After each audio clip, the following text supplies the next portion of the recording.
আসসালামু আলাইকুম। Master medical সায়েন্সের পক্ষ থেকে সবাইকে শুভেচ্ছা জানাচ্ছি। আমাদের ফার্মাকোলজির যে লেকচার সিরিজ, সেখানে আমরা এখন অ্যান্টি মাইক্রোবিয়ালস নিয়ে আলোচনা করব। এটা আমাদের প্রথম লেকচার।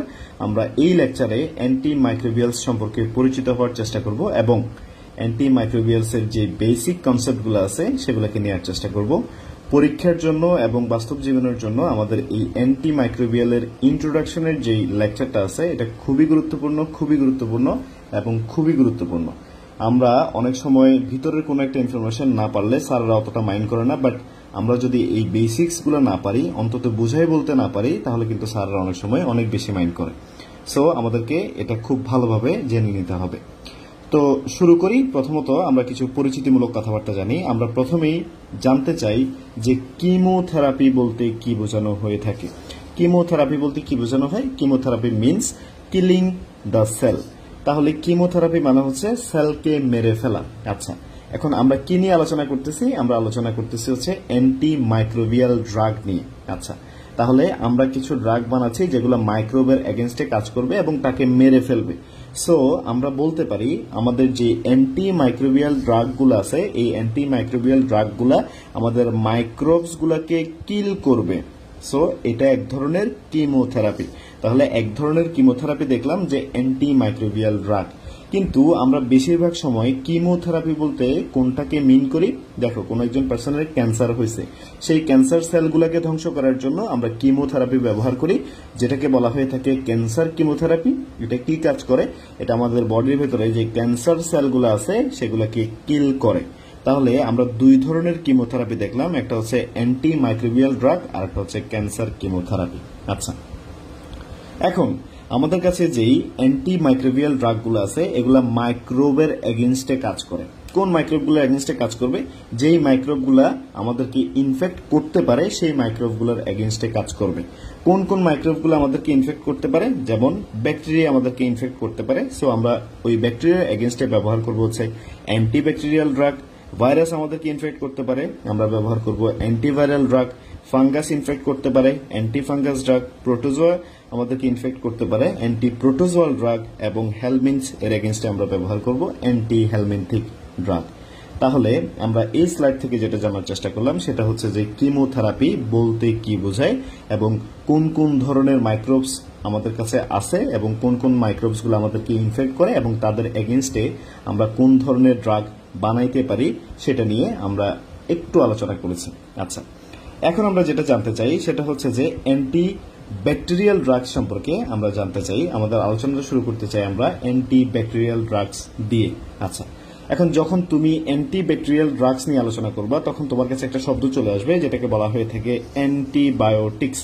আচ্ছা, এখন কথা হচ্ছে অ্যান্টিবায়োটিক্স জিনিসটা কি? আমরা সবাই এই নামটা শুনে আসছি, কিন্তু অ্যান্টিবায়োটিক জিনিসটা কি আমরা এখন সেটা সম্পর্কে জানতে চাই। অ্যান্টিবায়োটিক হচ্ছে কিছু কেমিক্যাল সাবস্টেন্স যেগুলা কোনো একটা অর্গানিজম তৈরি করে।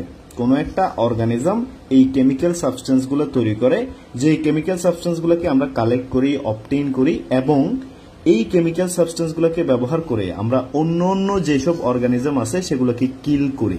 আচ্ছা, তাহলে আমাদের কাছে একটা অর্গানিজম থাকবে, সেই অর্গানিজম থেকে আমরা কিছু কেমিক্যাল কালেক্ট করব, সেই কেমিক্যালগুলো কালেক্ট করে আমরা আরেকটা অর্গানিজমকে মারার কাজে যে এগুলোকে ব্যবহার করব এবং এটাকে বলা হচ্ছে অ্যান্টিবায়োটিক। ফর এক্সাম্পল, আমাদের কাছে একটা ফাঙ্গাস আছে যেটাকে বলা হয়ে থাকে পেনিসিলাম নোটাটাম।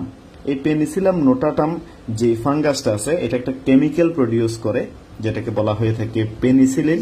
এই পেনিসিলিনকে আমরা বিভিন্ন ব্যাকটেরিয়াকে মারার কাজে ব্যবহার করি।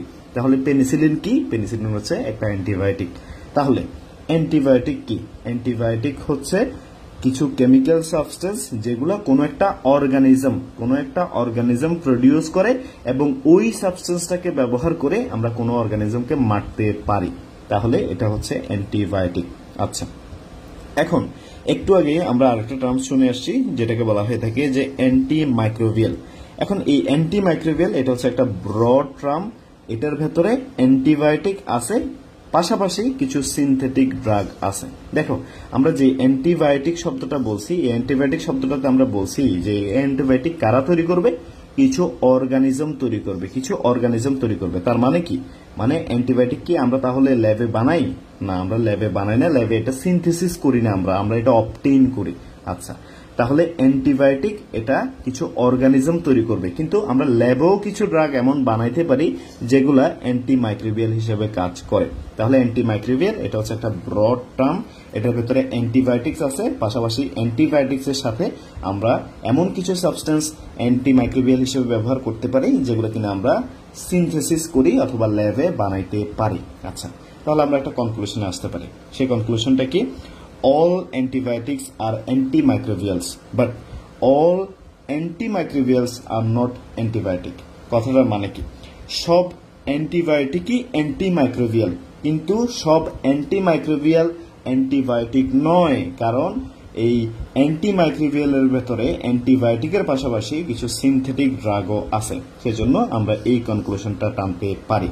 আচ্ছা, এখন আমাদের এই যে অ্যান্টিব্যাকটেরিয়াল ড্রাগগুলো আছে, এই অ্যান্টিব্যাকটেরিয়াল ড্রাগগুলো ব্যাকটেরিয়ার সাথে কি করে সেটার উপর ডিপেন্ড করে আমরা এই অ্যান্টিব্যাকটেরিয়াল ড্রাগগুলোকে দুইটা ভাগে ভাগ করতে পারি। কিছুকে আমরা বলতে পারি হচ্ছে যে ব্যাকটেরিসাইডাল ড্রাগ, আর কিছুকে আমরা বলি হচ্ছে ব্যাকটেরিওস্ট্যাটিক ড্রাগস। আচ্ছা, তো ব্যাকটেরিওসাইডাল ড্রাগস মানে কি? ব্যাকটেরিওসাইডাল ড্রাগস মানে এমন কিছু ড্রাগ যেগুলা আমরা যেই ব্যাকটেরিয়ার এগেনস্টে তাকে ব্যবহার করতেছি ওই ব্যাকটেরিয়াকে সে কিল করতে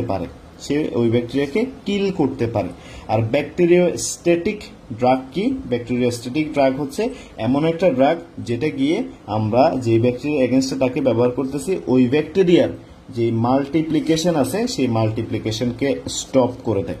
আচ্ছা, তাহলে ব্যাকটেরিয়াসাইডাল ড্রাগ যখন আমরা ব্যবহার করব তখন এই ড্রাগগুলো গিয়ে আমাদের যেই ব্যাকটেরিয়াগুলো আছে সেগুলোকে মেরে ফেলবে, আর ব্যাকটেরিওস্ট্যাটিক ড্রাগ আমরা যখন ব্যবহার করব তখন ওই ড্রাগগুলো গিয়ে আমাদের যে ব্যাকটেরিয়াগুলো বডিতে আছে সেগুলোর মাল্টিপ্লিকেশনটাকে বন্ধ করে দিবে, সেগুলার নাম্বার বৃদ্ধি হওয়ার যে প্রক্রিয়া সেটাকে বন্ধ করে দিবে। এখন তোমার মাথায় প্রশ্ন আসতে পারে, এই যে আমরা ব্যাকটেরিওস্ট্যাটিক ড্রাগগুলো ব্যবহার করতেছি এগুলো তো আমাদের ব্যাকটেরিয়াগুলোকে মারতেছে না, তাহলে এই ব্যাকটেরিয়াগুলো কি মারা যাবে না? এই ব্যাকটেরিয়াগুলো মারা না গেলে কোনো একটা ইনফেকশনের এগেনস্টে যে আমরা ওষুধটা ব্যবহার করতেছি এটা তো সাকসেসফুল হবে না, তাই না? আচ্ছা, তো এই ব্যাকটেরিওস্ট্যাটিক ড্রাগের বেলায় যেটা হয় যে তোমাকে যখন ব্যাকটেরিওস্ট্যাটিক ড্রাগ দেওয়া হবে, হ্যাঁ, তোমার বডির ভেতরে যে ব্যাকটেরিয়াগুলো আছে এগুলো তখন আর মাল্টিপ্লিকেশন করতে পারবে না। তাহলে এই ব্যাকটেরিয়াগুলোকে মারবে কে? মারবে তোমার ইমিউনিটি। তাহলে তোমার যে ইমিউনিটিটা আছে এই ইমিউনিটিটা আমাদের এই যে ব্যাকটেরিয়াগুলো বেঁচে আছে এগুলোর এগেইনস্টে কাজ করবে এবং এগুলোকে মারবে। আচ্ছা, এখন মাথায় আমাদের এই প্রশ্নটা আসতে পারে, তাহলে আমরা ব্যাকটেরিওস্ট্যাটিক ড্রাগ দিলাম কেন? যদি আমাদের ইমিউনিটি সব কাজ করে তাহলে আমরা এই ব্যাকটেরিওস্ট্যাটিক ড্রাগটা দিলাম কেন? দেখো, দিলাম এজন্য যে ব্যাকটেরিয়া যাতে মাল্টিপ্লাই করে অনেক বেশি হইতে না পারে। দেখো, অনেক বেশি ব্যাকটেরিয়া হয়ে গেলে তখন আমাদের বডি কিন্তু তখন আমাদের ইমিউনিটি কিন্তু ওইটার এগেনস্টে অতটা কাজ করতে পারে না। কিন্তু যখন ব্যাকটেরিয়ার সংখ্যা সীমিত পরিমাণে, যখন ব্যাকটেরিয়া মাল্টিপ্লিকেশন করতেছে না, তখন আমার বডি কিন্তু আপার হ্যান্ড নিবে, আমার ইমিউনিটি আপার হ্যান্ড নিবে এবং আমার ইমিউনিটি আমার যে রোগটা আছে সেই রোগটা থেকে আমাকে সারাই তুলবে। তাহলে দেখো, ব্যাকটেরিওস্ট্যাটিক ড্রাগ সম্পর্কে আমরা জানলাম। এখন আমরা একটু চিন্তা করি, কোন একজন পার্সন ইমিউনো কম্প্রোমাইজড, আমরা পরবর্তীতে জানবো যে ইমিউনো কম্প্রোমাইজ হওয়ার কারণগুলো কি কি। কোন একজন পার্সন যদি ইমিউনো কম্প্রোমাইজড হয় তাহলে তাকে আমরা কোন ড্রাগটা দিব? আমরা কি ব্যাকটেরিসাইডাল ড্রাগ দেব নাকি ব্যাকটেরিওস্ট্যাটিক ড্রাগ দেব? কমন সেন্স থেকে আমরা বুঝতেছি আমরা তাকে ব্যাকটেরিসাইডাল ড্রাগ দিব, কারণ ব্যাকটেরিওস্ট্যাটিক ড্রাগ দিলে আমাদের এখানে কাকে কাজ করতে হয়? আমাদের ইমিউনিটিকে কাজ করতে হয়। কিন্তু আমরা বুঝতেই পারতেছি আমাদের যে পেশেন্ট আছে তার ইমিউন সিস্টেমটা সাপ্রেসড হয়ে আছে, তার ইমিউন সিস্টেম কাজ করতে পারতেছে না। সো ব্যাকটেরিওস্ট্যাটিক ড্রাগ যদি আমরা দেই তাহলে তার ব্যাকটেরিয়াগুলো মাল্টিপ্লাই করবে না, ঠিক আছে, কিন্তু যে ব্যাকটেরিয়াগুলো বেঁচে আছে এগুলোকে তো তার বডি মারতে পারবে না। সো ইমিউনো কম্প্রোমাইজ পেশেন্টদের বেলায় আমাদেরকে অলওয়েজ ব্যাকটেরিসাইডাল যে ড্রাগগুলো আছে সেগুলোকে দিতে হবে এবং এগুলাই প্রেফারেবল এখানে। ওকে, এখন অ্যান্টিব্যাকটেরিয়াল ড্রাগের ফার্দার আলোচনায় প্রবেশের পূর্বে আমরা ব্যাকটেরিয়া সম্পর্কে কয়েকটা বেসিক কথাবার্তা জানতে চাই, যেগুলো জানলে পরে আমাদের পরবর্তী যে আলোচনা সেই আলোচনাটা সহজ হবে, না হলে আমরা কিন্তু আলোচনায় বেশি দূর আগাতে পারবো না। আচ্ছা, তাহলে ব্যাকটেরিয়াকে আমরা জানি যে গ্রাম স্টেনের উপরে ডিপেন্ড করে দুইটা ভাগে ভাগ করা হয়। কিছুকে বলা হয়ে থাকে গ্রাম পজিটিভ ব্যাকটেরিয়া আর কিছুকে বলা হয়ে থাকে গ্রাম নেগেটিভ ব্যাকটেরিয়া। তো গ্রাম পজিটিভ ব্যাকটেরিয়ার ভেতরে কিছু হচ্ছে কক্কাই, কিছু হচ্ছে বেসিলাই, এখানে গ্রাম নেগেটিভের ভেতরেও কিছু কক্কাই এবং বেসিলাই এভাবে ভাগ করা হয়ে থাকে তাদের শেপ অনুযায়ী। আচ্ছা, এছাড়াও আরো কিছু ব্যাকটেরিয়া আছে যেগুলোকে আমরা সেপারেটলি ডিল করি, কারণ সেগুলা অনেক বেশি স্লোলি মাল্টিপ্লাই করে, সেগুলা একটা থেকে দুইটা হইতে অনেক বেশি সময় লাগে অন্য অন্য ব্যাকটেরিয়ার তুলনায়, যেমন টিউবারকুলোসিস এবং লেপ্রোসি। এগুলো সম্পর্কে আমরা বিস্তারিতভাবে আলোচনা করব, কিন্তু ভিন্নভাবে আলোচনা করব। আমাদের যে নর্মাল অ্যান্টিব্যাকটেরিয়াল আলোচনা এর ভেতরে এগুলো আসবে না। আচ্ছা, তাহলে ব্যাকটেরিয়া সম্পর্কে আমরা কিছু কথাবার্তা জানলাম যে আমাদের কাছে দুই ধরনের ব্যাকটেরিয়া আছে, গ্রাম স্ট্রেনের উপর ডিপেন্ড করে পজিটিভ, নেগেটিভ, এবং এদেরকে আমরা কক্কাই, বেসিলাই শেপ অনুযায়ী এভাবে করে ভাগ করি। এছাড়াও ভেরি স্লোলি মাল্টিপ্লাই করে এরকম ব্যাকটেরিয়া হচ্ছে যে টিউবারকুলোসিস এবং লেপ্রোসি। আচ্ছা, তো এগুলো সম্পর্কে আমরা পরবর্তীতে আরো বিস্তারিত জানব। এখন আমরা যেটা জানতে চাই যে এই যে ব্যাকটেরিয়াল ইনফেকশনগুলো, আমরা একটু চিন্তা করি আমাদের মাথা থেকে পা পর্যন্ত কি কি ব্যাকটেরিয়াল ইনফেকশন হইতে পারে, জাস্ট একটা ব্রড আইডিয়া তৈরি করার জন্য। এখানে যেমন আমাদের ব্রেনে কি হতে পারে, মেনিনজাইটিস হইতে পারে, আমাদের মেনিনজিসের ইনফ্লামেশন, মেনিনজাইটিস হইতে পারে। আমাদের একটু বুকের দিকে যদি আমরা আসি তাহলে রেসপিরেটরি ইনফেকশন হইতে পারে। রেসপিরেটরি ইনফেকশনকে আবার আমরা দুই ভাগে ভাগ করতে পারি, upper respiratory tract infection, lower respiratory tract infection. Lower respiratory ট্র্যাক্টের ভেতরে কি আছে, বেসিক্যালি নিউমোনিয়া। তাহলে এই নিউমোনিয়াকেও আরো কিছু ভাগে ভাগ করা হয়ে থাকে, যেমন বলা হয়ে থাকে যে কমিউনিটি অ্যাকোয়ার্ড নিউমোনিয়া, যে নিউমোনিয়াটা একজন পার্সন যখন তার কমিউনিটিতে থাকে তখন অ্যাকোয়ার করে। এর পরবর্তীতে হসপিটালে ভর্তি হওয়ার পরে যদি তার নিউমোনিয়া হয় সেটাকে আমরা বলি হচ্ছে হসপিটাল অ্যাকোয়ার্ড নিউমোনিয়া। আর ভেন্টিলেটরে যেসব পেশেন্ট আছে তাদের বেলায় নিউমোনিয়া হইতে পারে ভেন্টিলেটর অ্যাসোসিয়েটেড নিউমোনিয়া।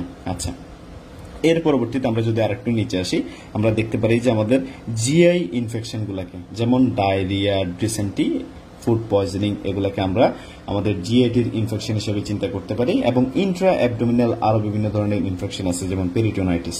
আচ্ছা, এর পরবর্তীতে ইউরিনারি ট্র্যাক্টের ইনফেকশনের কথা আমরা এখানে চিন্তা করতে পারি, ইউরিনারি ট্র্যাক্টের ইনফেকশন। এছাড়াও সেক্সুয়ালি ট্রান্সমিটেড ডিজিজের কথা আমরা চিন্তা করতে পারি, এবং আমাদের স্কিন এবং স্কিন স্ট্রাকচারের ইনফেকশনও ব্যাকটেরিয়ার মাধ্যমে হইতে পারে। তাহলে ব্যাকটেরিয়ার মাধ্যমে যেসব ইনফেকশন হয় সেগুলো সম্পর্কে আমরা একটু ধারণা নেওয়ার চেষ্টা করছি। আচ্ছা, এখন এগুলো আমরা জানলাম কেন? জানলাম আমরা একটা গ্রস আইডিয়া তৈরি করার জন্য। সেই গ্রস আইডিয়াটা কি, আমাদের স্কিন এবং লাংসের যে ইনফেকশন, এই স্কিন এবং লাংসের ইনফেকশন বেশিরভাগ সময় হয়ে থাকে হচ্ছে গ্রাম পজিটিভ ব্যাকটেরিয়া দ্বারা। এছাড়াও আমাদের যে ইউটিআই আছে, ইউটিআই এবং হচ্ছে যে আমাদের জিআই যে ইনফেকশনগুলো আছে, যেমন হচ্ছে যে ডায়রিয়া, ডিসেন্ট্রি, ফুড পয়জনিং, এগুলো বেশিরভাগ সময় করে থাকে হচ্ছে গ্রাম নেগেটিভ ব্যাকটেরিয়া। এটা জাস্ট একটা গ্রস আইডিয়া।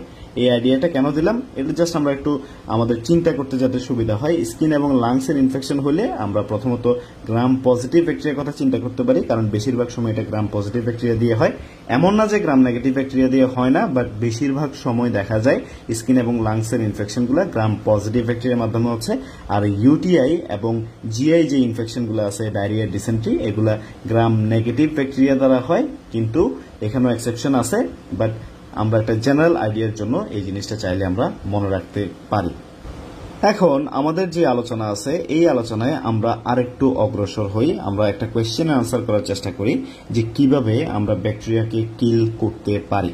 আচ্ছা, তো সেজন্য প্রথমেই আমাদেরকে ব্যাকটেরিয়ার সাথে একটু পরিচিত হইতে হবে। আমরা চিন্তা করলাম যে এটা হচ্ছে একটা ব্যাকটেরিয়ার, সো ব্যাকটেরিয়ার সবার বাইরে যে লেয়ারটা আছে এটাকে আমরা কি বলি, এটাকে আমরা বলি হচ্ছে যে সেল ওয়াল। তাহলে এটা কি, এটা হচ্ছে সেল ওয়াল।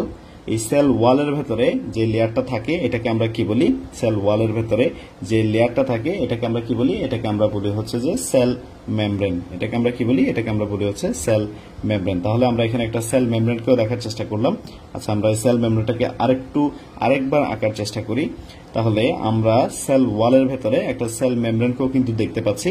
এবং আমরা জানি যে আমাদের যে ব্যাকটেরিয়া থাকে এর কিছু জেনেটিক ম্যাটেরিয়াল থাকে, এবং এই জেনেটিক ম্যাটেরিয়ালগুলো কোথায় থাকবে, আমাদের এই নিউক্লিয়াসের ভেতর থাকবে, যেটাকে আমরা নিউক্লিওয়েডও বলি। এই জেনেটিক ম্যাটেরিয়াল গুলাকে আমরা চিন্তা করলাম, এগুলো হচ্ছে তার জেনেটিক ম্যাটেরিয়াল, এগুলো হচ্ছে তার জেনেটিক ম্যাটেরিয়াল। এই জেনেটিক ম্যাটেরিয়াল গুলো কি? এগুলো হচ্ছে ডিএনএ। এগুলো কি? এগুলো হচ্ছে ডিএনএ। এই ডিএনএ থেকে কি হবে?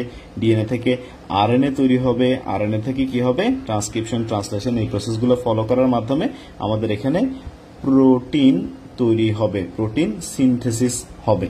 আচ্ছা, তাহলে আমরা কি কি দেখলাম?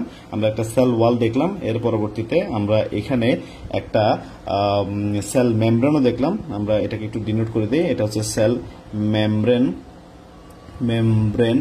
এবং আমরা এখানে দেখতে পাচ্ছি যে আমাদের ডিএনএ আছে, আমরা ডিএনএ থেকে আরএনএ তৈরি করতেছি ট্রান্সক্রিপশনের মাধ্যমে, ট্রান্সলেশনের মাধ্যমে আরএনএ থেকে আমরা প্রোটিন তৈরি করতেছি।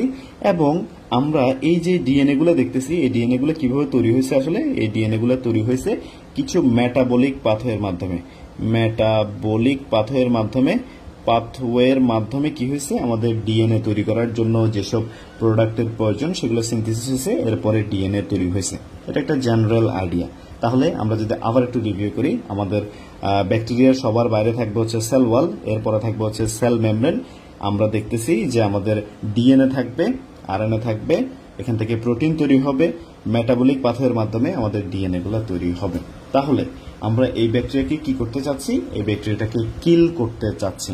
আচ্ছা, এখন এই যে ব্যাকটেরিয়াকে আমরা কিল করতে চাচ্ছি, এটাকে আমরা চাইলে কিভাবে কিল করতে পারি? আমরা এটার বিভিন্ন কম্পোনেন্টকে টার্গেট করতে পারি এবং টার্গেট করে চাইলে ওই কম্পোনেন্টের এগেইনস্টে অ্যান্টিবায়োটিক বা অ্যান্টিমাইক্রোবিয়াল ব্যবহার করে আমরা চাইলে এই ব্যাকটেরিয়াকে কিল করতে পারি। তাহলে আমরা কার কার এগেইনস্টে ড্রাগ ব্যবহার করতে পারি? যেমন আমাদের কাছে যে সেল ওয়ালটা আছে, এই সেল ওয়ালটা যাতে আর তৈরি না হয়, আমরা চাইলে এটার এগেইনস্টে একটা ড্রাগ ব্যবহার করতে পারি। এই সেল ওয়ালের এগেইনস্টে যেসব ড্রাগ কাজ করে তাদেরকে বলা হয়ে থাকে drugs act on cell wall. তাহলে আমরা এগুলো সম্পর্কে একটু পরে বিস্তারিত জানবো। এর পরবর্তীতে আমরা সেল মেমব্রেনকে টার্গেট করতে পারি এবং যেসব ড্রাগ কাজ করে এদেরকে বলা হয়ে থাকে drugs act on cell membrane. আচ্ছা, এর পরবর্তীতে আমাদের এইখানে এই ব্যাকটেরিয়াটার যে ডিএনএ সিনথেসিস হচ্ছে, আমরা চাইলে এই ডিএনএ সিনথেসিসটাকে কি করে দিতে পারি? এই ডিএনএ সিনথেসিসটাকে ব্লক করে দিতে পারি। তাহলে ডিএনএ সিনথেসিসকে যারা বন্ধ করে দিচ্ছে ব্যাকটেরিয়ার, তাদেরকে কি বলা হয়? ডিএনএ সিনথেসিস ইনহিবিটর বলা হচ্ছে। এর পরবর্তীতে আমাদের এখানে যে ট্রান্সক্রিপশন, ট্রান্সলেশন হচ্ছে, এর মাধ্যমে যে প্রোটিন সিনথেসিস হচ্ছে, এই প্রোটিন সিনথেসিসটাকে চাইলে আমরা বন্ধ করে দিতে পারি এবং প্রোটিন সিনথেসিস বন্ধ করে দিয়ে যে ড্রাগগুলো তাদেরকে বলা হয়ে থাকে প্রোটিন সিনথেসিস ইনহিবিটর। এবং আমাদের এই যে মেটাবলিক পাথওয়েগুলো আছে, যেগুলো আমাদের এই ব্যাকটেরিয়াটার বেঁচে থাকার জন্য এসেনশিয়াল, আমরা চাইলে সেই মেটাবলিক পাথওয়েগুলোকে কি করতে পারি? সেই মেটাবলিক পাথওয়েগুলোকে ব্লক করে দিতে পারি, এদেরকে বলা হয়ে থাকে মেটাবলিক পাথওয়ে ইনহিবিটর। আচ্ছা, তাহলে দেখো আমরা কয়টা টার্গেট শিখলাম? আমরা 5টা টার্গেট শিখলাম। প্রথমত হচ্ছে সেল ওয়াল, এর পরবর্তীতে আমাদের কাছে আছে হচ্ছে সেল মেমব্রেন, এরপর আমরা ডিএনএ এর এগেইনস্টে ড্রাগ বানাইতে পারি, এর পরবর্তীতে আমরা প্রোটিন সিনথেসিসকে ইনহিবিট করতে পারি এবং হচ্ছে আমরা মেটাবলিজমকে ইনহিবিট করেও ব্যাকটেরিয়াকে চাইলে আমরা কিল করতে পারি। তাহলে আমরা এখানে দেখে নিলাম যে কিভাবে আমরা ব্যাকটেরিয়াকে কিল করতে পারি, আমরা ব্যাকটেরিয়ার কোন কোন বিষয়কে টার্গেট করলে পরে ব্যাকটেরিয়াটা মারা যাবে। ওকে, এখন আমরা রিসেন্টলি শুনতে পাচ্ছি এবং আমরা অনেকদিন ধরেই শুনতেছি আমাদের যে অ্যান্টিবায়োটিকগুলো আছে, এই অ্যান্টিবায়োটিকগুলো রেজিস্ট্যান্ট হয়ে যাচ্ছে। আচ্ছা, তো এখন চলো আমরা অ্যান্টিমাইক্রোবিয়াল রেজিস্ট্যান্সের কথা সম্পর্কে জানবো। এগুলো যেমন আমরা অনেকবার শুনি, আমাদের টিচাররাও অনেকবার শুনে, সো টিচারদেরও কিন্তু অনেক ফেভারিট কোয়েশ্চেন এগুলো নিয়ে। আচ্ছা, এখন অ্যান্টিব্যাকটেরিয়াল রেজিস্ট্যান্সের আমরা একটা ডেফিনেশন শিখবো, বাট আমরা আগে এর ভেতরকার কিছু কথাবার্তা সম্পর্কে জানি। দেখো, অ্যান্টিমাইক্রোবিয়াল